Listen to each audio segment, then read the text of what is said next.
Hello everyone, আসসালামু আলাইকুম। আমি আজকে কথা বলবো সাগর পাড়ের সেফটি সম্পর্কে। আপনার দুবাইতে যখন আপনি সাগর পাড় আসবেন, সবসময় আপনি এরকম লাইফ গার্ড দেখতে পাবেন। আপনি যদি কখনো সাগরে কোনো রকম সমস্যা হয়ে থাকে, এই লাইফ গার্ড আপনাকে তার চেষ্টা দিয়ে আপনাকে রক্ষা করবে।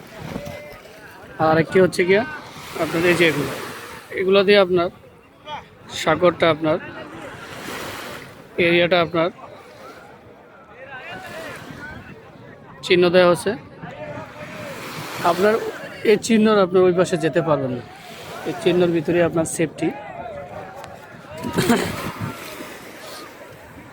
আর দুবাইতে আপনার সেফটি খুবই গুরুত্ব দেওয়া হয়।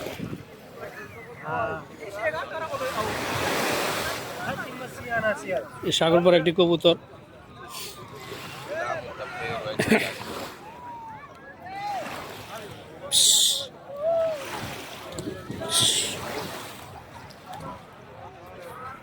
नासिम क्या हुआ? বিরক্তি লাগে?